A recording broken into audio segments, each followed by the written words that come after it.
welcome to the We're Not Experts History Podcast. We really aren't experts, and that's going to become quite apparent shortly. I'm James, and with me as usual is Sarah. Hello, Sarah. Hiya, you okay? We shall see. What are you going to be telling us about today? Well, this one's I had great fun researching this one actually. We're going to be talking about the most ridiculous fashions that have existed throughout history. Obviously, we're not going to be covering every single fashion trend. There were too many to count, but I've picked out the best ones. So and yeah, I did have quite a giggle looking these up. I can't lie. Yeah, I don't know how many of the fashions we would look back as being ridiculous, but they were just seen as normal then, and there might be stuff that's ridiculous now that within a couple of years would be normal. I mean, even if you look back to like the 80s and the 90s, so within our lifetime, you look back at some of the fashions like the big hair and the crazy makeup, and you think, oh my god, like, what were we thinking? But I mean, these, to be fair, some of these make that look quite normal. Maybe that's just my modern ignorance, but yeah.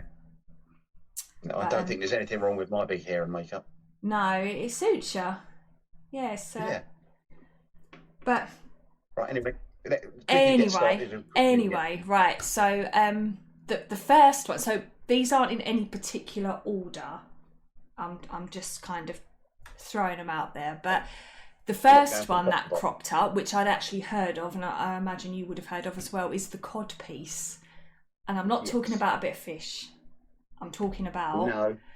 Well, what it started out, it was an answer to a quite specific problem that medieval men had. So we're going back to sort of the 15th, 16th century. And back then, men weren't knocking about in jeans and chinos. They were wearing basically tights, medieval tights, and they weren't even the tights that we have now, but it would have been two separate legs, and that would have been tied to a kind of short jacket, which was called, I don't know if I'm pronouncing this right, a doublet. Is it doublet or doublet? A doublet, okay. Which kind of leaves a bit of a no man's land in the middle. So to start with, they just chucked a bit of fabric over it and hoped that no one would notice. And, well, you know how these things go. Someone decided that actually we could solve this issue and we could maybe make a bit of a statement. So it went from being just a flap of material to being this massive jewel-encrusted thing. And it was kind of like... sort of the medieval equivalent of having a bright red sports car, but imagine it's something very much on show and you're not going to miss. Yeah, basically. So men like Henry VIII, he would have worn a cod piece, and his were quite big and decorative to show off his wealth and his standing. And yeah, it was basically a case of the bigger the better. So in a nutshell, started out as a wardrobe fix, and then it just went to full-on Renaissance peacocking, basically. Yeah, a nutshell would have been a good word for it. Yeah, actually, do you know what? I completely missed that. But yeah, that wasn't even on purpose. So how long were they wearing these for? Well, towards the... In history, as opposed to during the day. Yeah. Towards the end of the 16th century, the fashion started to shift. So they started to wear longer doublets. And is it doublets? Doublet? Doublets. Yeah. And the trunk hose, which were the big puffy breeches. So still kind of like tights, but the puffy ones. And modesty started to kind of creep back in a bit, and fashion became a little bit more streamlined. So, yeah, there was a bit of a rethink. So by the 17th century, basically, the codpiece was out of style, and it was kind of like, what were we thinking? So that was that. That was the codpiece. If you go to the Tower of London, in the White Tower, they have lots of clothing and suits of armour, and there's one section where you hear lots of giggling, and there's one of Henry VIII's suits of armour there with a massive codpiece. Oh, my God. So it'd be like walking around with a pint glass in front of you. It's huge. This thing. It's ridiculous. I need to go. I need to go and see that. That's yeah. But you get the idea. Yeah, I can imagine there'd be lots of giggling at that. So that was that. That was the first one. But not that I giggled. I'd like to point out. Far too mature for that. All right, you sniggered then. So the next one. Yeah, what we got, Nick? The next ridiculous thing. Right, the Krakow. My pronunciation isn't great with some of these words. So we're going back to sort of the 14th, 15th century now, and these started out in Poland, in Krakow in Poland, so that's where the name comes from. And they were basically pointy shoes, which we still have today, but these were kind of extreme pointy shoes. Now, they didn't start out that way. First, it was just kind of a snazzy style that people liked. But again, somebody comes along and they decide, actually, what if, hear me out, we made the toe even longer? And then it became a thing, a bit like the codpiece. Not the bigger the better, the longer the better. And yeah, it ended up men going about their day with, and these were men wearing these as well. I don't know if women would have worn them as well. As far as I'm aware, it was more of a male thing. But they were literally going around with these great big, shoes with toes so long they had to tie them to their knees pretty much, or they'd be face planting everywhere. And they must have been unwieldy to walk in. Yeah, very. And it was kind of like the pointiness became associated with status. So the pointier and longer your shoes were, the higher your social rank. And some lords, I mean, these are rumours, but some lords apparently had the toes stretching up to 24 inches, which, I mean, that's pretty long. And I don't know if that's just, I assume that's just the toe part of the shoe. So you've got the shoe with your foot in, then you've got the toe bit added on. But yeah, I mean, I don't know if it's such a thing now, but I do remember a few years ago seeing a lot of men walking around in really pointy, long shoes. Yeah, and no socks. Oh yeah, actually I do remember that. Yeah, another ridiculous fashion. Yeah, you get blisters, man. But anyway. They deserve it. Yeah. But I mean, that could have been where it came from, but so that was that, and then so this was 14th century. By the 15th century, I assume someone fell over a cat or something, and then it was decided actually we need more practical shoes. So they, again, like the codpiece, phased out. Yeah, there's a bit of a theme here. It's men needing bits added on, should we say? Yeah. Sort of extensions to themselves. They're basically extensions. So, well, the next one was actually designed more for women.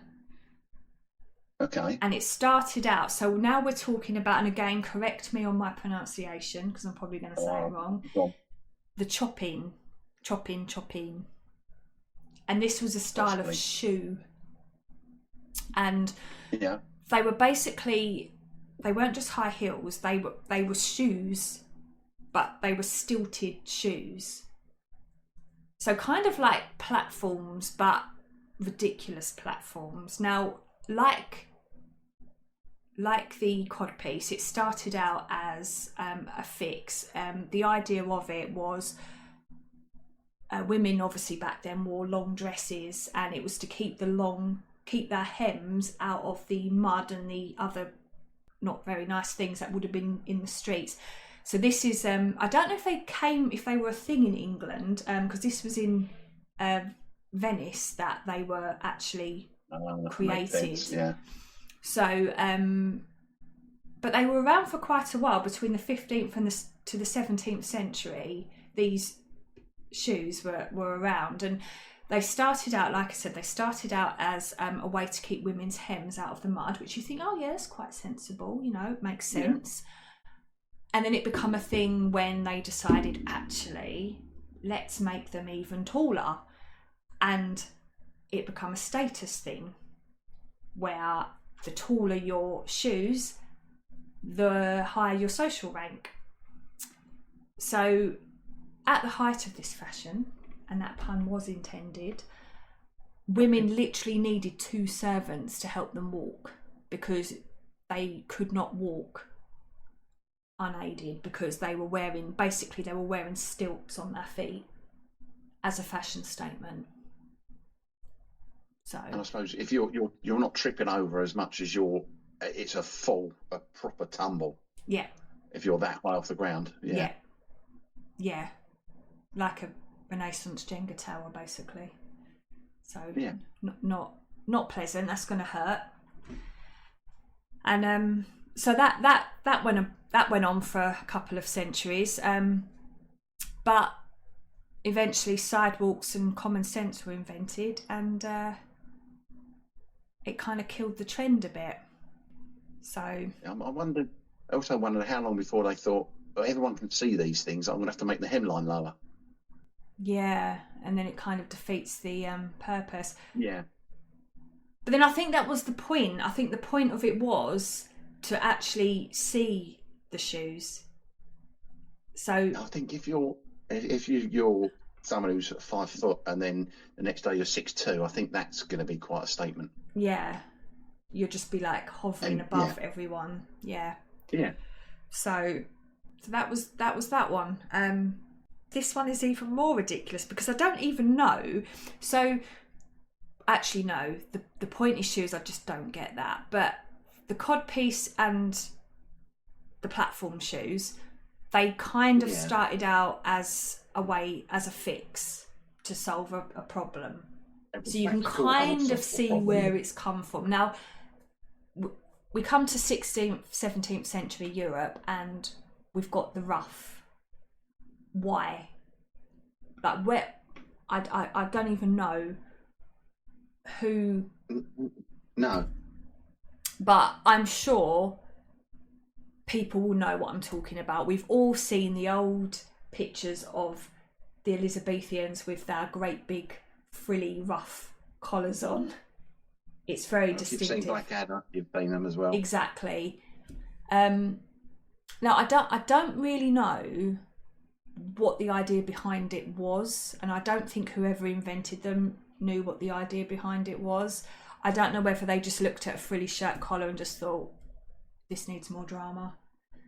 But it went from a modest ruffle to a great big neck donut.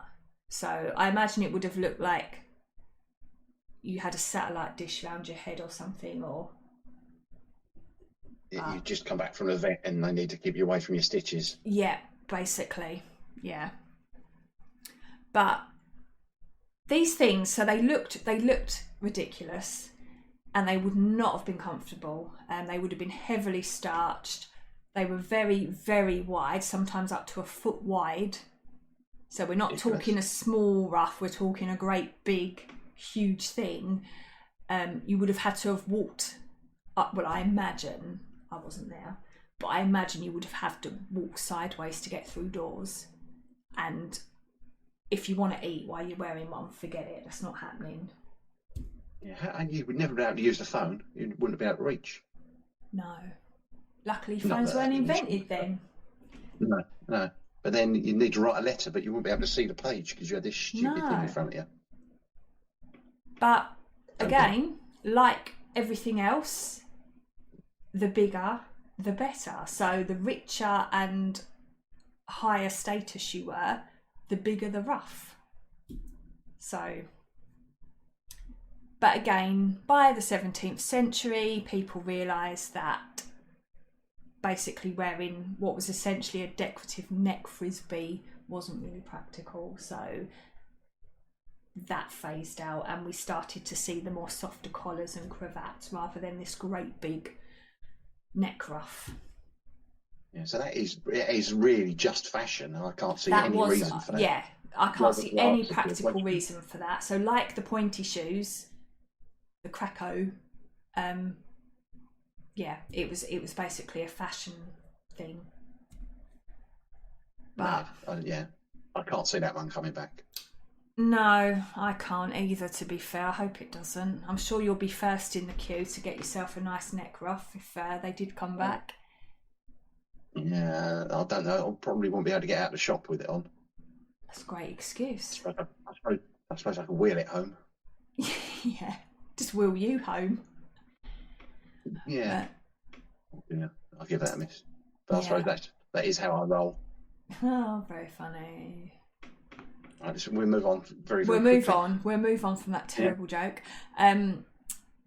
So the next one, we're jumping to the Victorian era, so the 19th century, and this one is kind of more of a myth rather than a, well, I'll explain. So we've all heard of the corset. Yeah. Corsets are still in existence today. Obviously, they're not as common as they would have been. Back then, pretty much every woman would have worn a corset, whereas now it's more of a, not everyone does. But corsets have been around since the 16th century, and they've always been like the go-to body shaping tool for women and sometimes men. And the idea of them was that they would pull in the waist while supporting the bust. So this would have been obviously before bras, but the legend or the myth is that some women would have had ribs removed in order to fit into their corset. Now, that is a myth. That is 99.9% myth, because although corsets did shape the body, and sometimes quite dramatically, they would have had their corsets very, very tight, they didn't actually require surgery to get into a corset. And what you have to remember as well, that this is Victorian times. This is before YouTube tutorials. So if you needed surgery or you were going to perform surgery, you'd at least need a medical degree and some sterile tools. So yeah, not likely. I think it become a myth because when some women would have laced their corsets so tightly that they would get their waist to ridiculous proportions. We're talking 16 to 18 inches, which isn't really, unless you're 12, isn't really a natural waist size. So I think that might be where the myth had come from, because it kind of gave the impression that they've got to have some ribs missing to have their corset that tight. Yeah, that must be the only answer, sort of thing. Yeah, I have seen on programs on the television when they've spoken about this, and they've shown how small women were getting their waists at the time. It is ridiculous. I did see that, I mean, this is modern times, but there was a woman, and she apparently had the smallest waist, and I'm sure her waist was about, I think it was less than 16 inches, but she looked like she could just break. Like, it made me feel sick looking at her waist. But with the obviously, so back in Victorian times, the whole rib removing, that was a myth, because Victorian surgery would not have been up to that. And even if you did go for it, you probably wouldn't survive.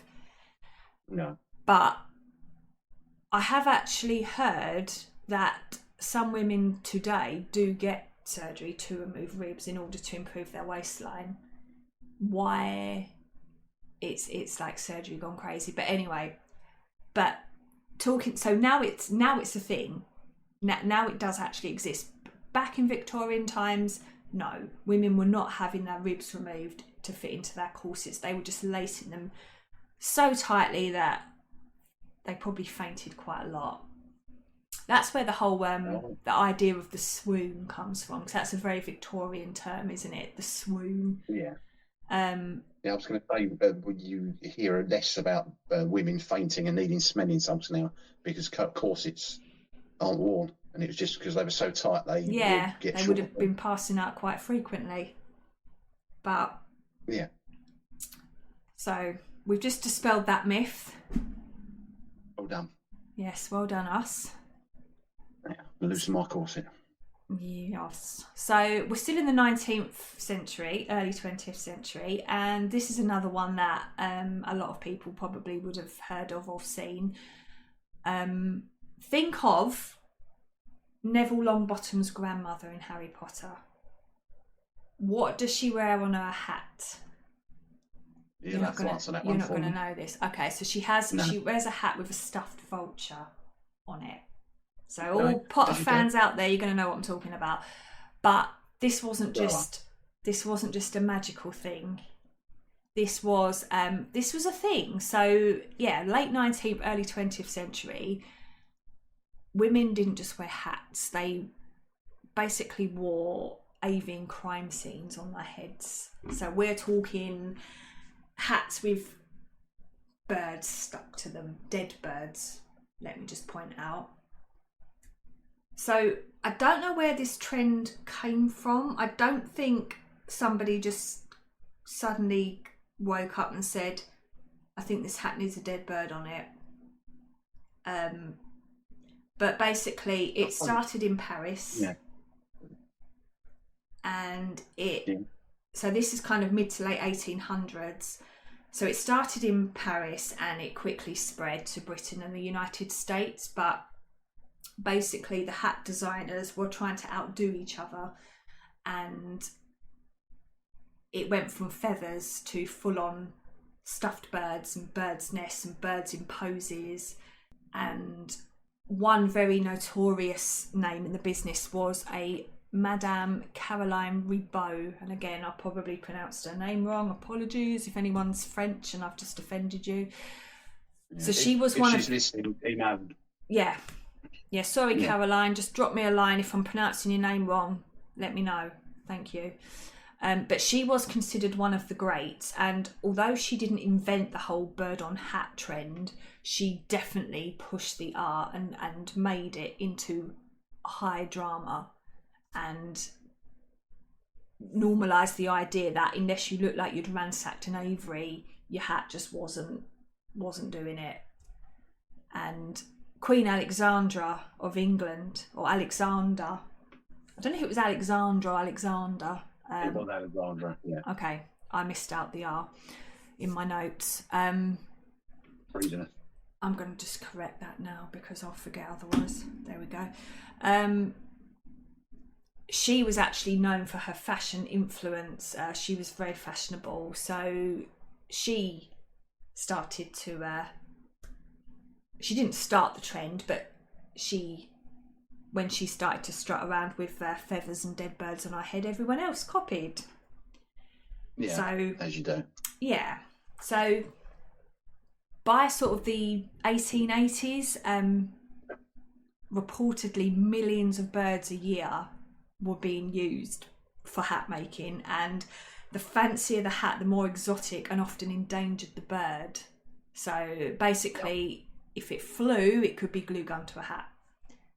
So we're talking herons, hummingbirds, vultures, just any bird you can imagine. And now, I was going to say this must have affected bird numbers, because people, knowing they can make money out of it, are going to go out and catch birds. Of course they are. Yep. Yeah. But naturally, this didn't continue. Eventually, it started to spark a bit of outrage. Good. Because not all women were following this fashion. And one lady, Harriet Hemingway, she basically said enough with this bird butchery, and she started to lead protests, tea parties and social boycotts of this fashion. And eventually this movement, it helped to kickstart the first wave of the wildlife conservation laws, which includes the Migratory Bird Treaty Act of 1918. So that then prompted the hats to be a little less murdery, and like all the other fashions, it kind of started to phase itself out. But yeah, so at one point we were running around with stuffed birds on our heads, and it was just considered normal. So that was a pretty crazy one. Now I do like the fact that that's changed law. They've had to bring a law in to stop that and to protect animals. I quite like that. Yeah, because otherwise it'd probably still be a thing. Well, it wouldn't be a thing because the birds would be gone. It'd be all fake feathers or fake birds. That's true, actually. We could have been living in a very different world with no birdies. I wouldn't have grown up with a pet budgie. That would have been awful. But They probably would have used you would have budgies worn as it. well. Yeah, I would have been wearing it. Well, yeah, they're brightly coloured. Oh, poor Mr. Bill. And you can change their colours as well by if you feed them certain things. Yeah. I can't remember what it's got, pepper or something like that, and the colour changes. That's not true, is it? So yeah, I think it is. What, with budgies? I'm sure it is. Did you just make that up? No, I've heard this. It's on QI. It must have been true. You give them some icy foods and they change colour. I have to Google this. You'll have to look that up. I have to look this up. Do it now. Do budgies change colour if you give... Just slightly sidetracked. Different food. I mean, I think they can change colour as they age, and if they lack nutrients, their plumage will be less vibrant, but I don't think they can actually properly change colour. So if you had a yellow budgie, I don't think you can turn it into a blue budgie by giving it a certain food. You're the one questioning QI, not me. I don't know, but saying that, there is... I mean, I'm not going to open the forum because we could literally go off on a tangent, but there's a thing on an avian forum and it says about colour feeding for budgies and it's not recommended. So maybe there's been something invented that does change the colour, but they're actually saying not to do it because it's probably not good for the budgie. But anyway. Yeah. Just respray. Back to just spray them. It's fine. Yeah, there you go. That's fine. So you've questioned QI and now you're advocating spraying budgies. Fantastic. Yeah. Let's move on. On to safety pin face jewellery. So this is a fairly modern trend, and it's still, well, it's probably not a thing, but it's still around. I don't think it ever completely died out, but it started in the mid-70s in London when teenagers, probably wasn't just teenagers, but we'll say it's teenagers, decided that earrings were a bit last season and safety pins, being cheap and sharp and vaguely dangerous, were way more on brand.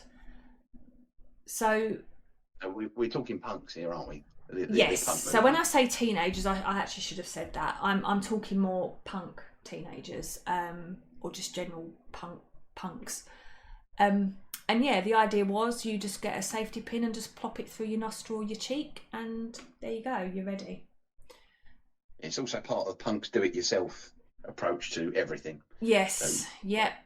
No waiting for an appointment, no babying your new piercing with saline, just box of pins. Yeah, stab, done. So yeah, but I was just going to add there's a quite famous image, if you're aware of your punk, of it's a Union flag with a picture of the Queen on it, and they've put a safety pin through her nose. Oh yeah, I think yeah. There you go. God save the Queen. Yeah. But so this idea of sticking sharp things into your face, this isn't actually a new concept, and even in the 70s it wasn't a new concept. Even if you look back to the ancient tribes, they would have been using things like bone, twigs, even pieces of shell to pierce noses, lips, ears, just eyebrows. Yeah. And it would have been a marker of identity or spiritual beliefs, or just to show that their sort of social standing in their tribe even. So the modern safety pin through the face trend, I don't think it would have been directly inspired by an ancient tribe. But it is funny how it kind of naturally sort of carried on, this whole sort of using your body as a canvas kind of thing. So again, it might have just passed down through the DNA, perhaps, I don't know. But so even, I mean, I suppose they're piercing things, and people are still piercing in their ears and probably other things. It just was a natural progression. You've got something sharp, something to stick it in, and the two go together. Yeah, and it's kind of a way of like I said, using the body as a canvas to sort of Yeah, I suppose it also, obviously you're not going to show your social standing with a safety pin, but you're going to show other people, mostly punks, that you're one of that group. Yeah, So yeah. it's like Like a it's like badge, a I suppose. belonging Yeah, type of thing. Yeah. So I mean, the trend kind of popped up every so often, particularly in the 90s. It became quite popular in grunge circles, and even today, you still get the safety pin jewellery. I don't imagine there'll be a lot of people out there that will still be putting safety pins in their face. I don't know, but yeah, next time you want to embrace your inner punk without committing to a permanent piercing, just stick a pin in your face. But just a disclaimer, I I don't need a don't safety I pin. don't recommend that. I don't need a safety pin to embrace my inner punk. Thank you very No. much. My record collection does that for me. There you go. With no safety pins and no risk of tetanus. So brilliant. That was my main thinking. Yeah. I think we're on the last one. Now this one actually we are. I believe we are. Flying. It is flying. Now this one, this really made me laugh. I actually really laughed at this. So it's called the macaroni. And I don't mean the song, I don't mean the pasta. Is it macaroni a song? No, I'm thinking of the Macarena, idiot. The macaroni. Oh, okay. The Macarena. Macarena. You completely lost me. Oh, for God's sake. No, I meant... I mean, this is staying in, you know that. I'm not editing this out, that's staying in. Yeah. Anyway, what is the macaroni? Well, I say it wasn't about pasta, it wasn't directly about pasta, but the name basically did come from the... So we're talking 18th century. So we're 18th century in England. Where else? But it come from a lot of the young upper class British men who had their grand tours in Europe and returned to England, raving, amongst other things, about Italian pasta.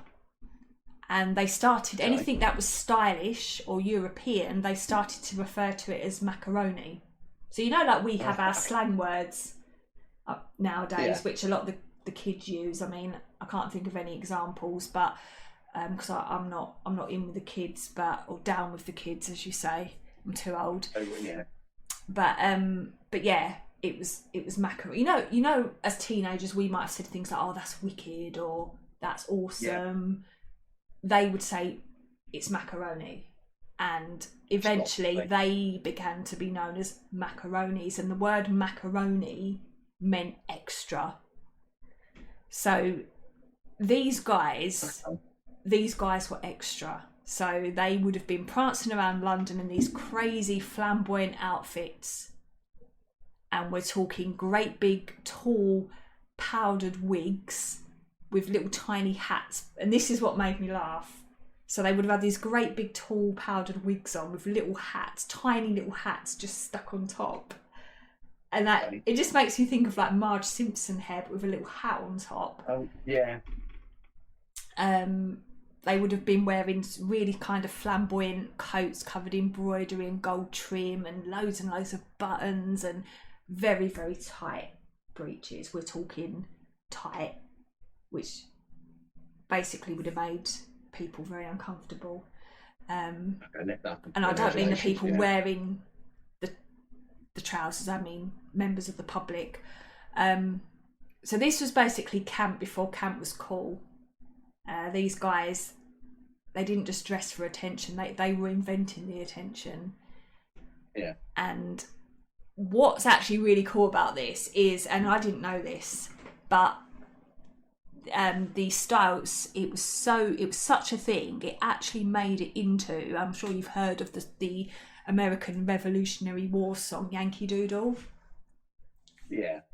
So when the Brits sang the line Yankee Doodle went to town riding on a pony, stuck a feather in his cap and called it macaroni. Macaroni, yes. That was them. Basically, they were mocking Americans for thinking that by just putting a single feather in your cap made you fashionable. Yeah. Whereas, yeah, it was kind of like, one feather, you're amateur, like you don't know what you're doing. But like most trends, eventually people got tired of it, of having to duck through doorways and spending more on their waistcoats than on rent. And yeah, it basically fizzled out. And although I'm sure there's still many people that will dress macaroni, but in a way, I suppose it is, yeah. Yeah. Basically, someone that looks in the mirror and thinks, okay, this is a bit over the top, but I'm doing it anyway. That'd be a macaroni. Yeah, definitely macaroni. We might have to try and bring this word back. Yeah. But we should start using it around the office and just see if anyone reacts. Yeah, I might get sectioned, but I might give it a go, actually. Yeah. So most of this is just down to social standing, just trying to show that you've got more money than you need, money to waste. Yeah, basically. But that still happens today. People walk around with in awful tracksuits with the name of the manufacturer plastered all over it, and I still think that is an attempt to try and look like you've got money, even though to spend on brands. Tracksuits. Yeah. No, I know exactly what you mean. It's funny with fashion because I find nowadays, I mean, I imagine that I don't follow fashion. I kind of follow my own fashion. Yeah, so I imagine there are trends that go in and out that we're probably not even aware of. But when you think of certain periods in history, generally there would be a fashion trend. So when you think of like the 80s, you've got the big hair and the crazy eye makeup and the big shoulder pads. Not everybody would have been wearing that, but that was typically your 80s fashion. And the 90s, it was like... That was one that would have made it on television, yeah. Definitely. And then obviously the 90s, you've got like your flares and your baggy combats and tank tops. Now, that sounds like the 70s. So that's the tank tops and bell bottoms, the 70s, and then they did reappear very briefly. Yeah, I was going to say, because definitely 90s, I remember combats and tank tops being a thing. I'm thinking of like All Saints and... So I had to have a sip of water then because my throat's drying out. I'm professional. What's your worst, aside from what you're wearing right now, what's your worst fashion mistake? What's wrong with what I'm wearing right now? It's an England shirt. Do you know, I don't actually know. I think when I was younger, I had an old pair of football shorts, which were definitely from the 80s, because they were properly short. They didn't last long. I disappeared them quite quickly. When you say younger, how much younger are we talking? Are we talking like adult? This would have been early junior school. Oh, okay. That's not as bad then. When you're a kid, you can make fashion mistakes as a child. Oh no, I never had. When I grew up in the 90s, I never had curtain haircuts because they looked shocking. I've always had my hair short, so yeah, you didn't fall in with the trend. Oh dear, no. I think I sort of always go with everything. There used to be an advert in the 90s. Someone said, I like wearing grey. Can never go out of fashion because grey's never been in fashion. So I sort of go down that route. I don't really care what's fashion. So I sort of at least you can blend in, I guess. Yeah, I mean, I've gone through all sorts of. I've been grunge. I've been punk. I've gone through all sorts, but I can't think of anything that would have been really awful. I'm going to need to see evidence of that because I just know you as a 1940s housewife. Oh, yeah, I'll have to try and dig out some old photos of me. I used to have bright red, pillar box red hair. I'll have to try and find some photos. That did get me suspended from work, so that didn't last, unfortunately. But I kept it for as long as I could. It was very cool, and I would do it again. I just can't be bothered with the upkeep of it. That's the only thing with dyed hair. But, so yeah, that was... Just a very small example of some of the most ridiculous fashion trends in history. Now, like you said at the beginning, I'm sure we're still making trends today. I'll just touch briefly on this. I was going to actually mention it, but I didn't for whatever reason, because I couldn't actually work out if it was a joke. But bubble clothing, like inflatable clothing. Oh dear. I think it's more in like the kind of high fashion circles, like on runways and things. I don't think it's actually a thing. But something someone's made for a catwalk and with no intention of ever selling anyone ever wearing any. Well, there is one it is happening now, and you see quite a lot. It's people walking around with their trousers halfway down their backside, so you can see their underwear. Yes. Yeah. That came from prison. Embarrassing. Well, the rumor is it comes from California or something like that, and it's a prison thing. And yeah, because they used to take their belts off them, didn't they? And so all the prisoners would walk around with their trousers hanging down their bums, and it kind of went from there. I don't know if that's actually true, but I have seen something on the TV that went along those lines. Yeah, I mean, it kind of fits because they would have. Well, they don't fit. That's the problem. Yeah. Yeah, but that's the thing. If you see, if I need a belt to hold my trousers up, I'm getting new trousers. I'm getting smaller trousers. Yeah. I can't be relying on a belt to hold my trousers up, or just get an elasticated waist if you must. But I want to show your age now. Yeah, I know. Yeah, I don't need a belt. I have a habit of buying clothes that fit me.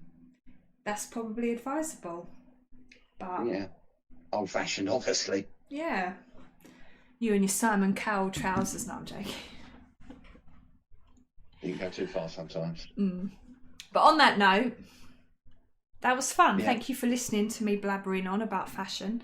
Not that I know much about it, but definitely don't know anything about today's fashion. Like you say, I'm stuck in the 1940s when it comes to my style. But at least I'm not running around in a codpiece and a...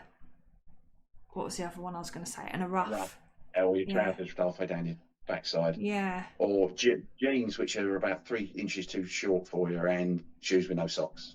Yeah. I did actually, I'm not going to lie, I actually did buy a pair of Levi's, and they were called hitch-ups, and they were really, really high-waisted, but they, with a very wide leg, and they literally sat just above my ankle. And I bought them because I found them in a charity shop, and they were £2, right, for a pair of Levi's. And I thought, you know what, I'm just going to try it. Didn't like it. Wore them a couple of times, and I thought, do you know what, this looks ridiculous. It looks like my trousers have had a row with my shoes, as my mum would say. Yeah. So they very quickly went on eBay. That is why they were in a charity shop. Yeah, but I sold them on eBay for 20 quid, so I made 18 quid profit. So, you know. Absolutely criminal. Yeah. Criminal. I know, stealing from charity. But I didn't steal from charity because I did pay for them. No, you didn't pay what they asked for. Yeah, exactly. They laughed as you walked out. Yeah, I'm sure they did. But then I was the one with the last laugh because I made 18 quid profit. So there you go. I think it shows they only had the guts to charge £2 and you went to £20. Yeah. You should be embarrassed. Actually, I was asking 25 and someone made me an offer and I said yes.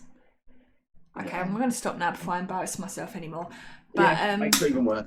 Yeah. All right, thank you for listening, everyone. We hope you enjoyed the podcast. And please remember that we're not experts, just two amateurs muddling through history. Goodbye. Thank you for listening to the We're Not Experts History Podcast. You can find us on Instagram at We're Not Experts Podcast, where you will also find our link tree on the profile page. If you enjoyed the podcast, please give us a like on whichever app you listen to and share with your friends.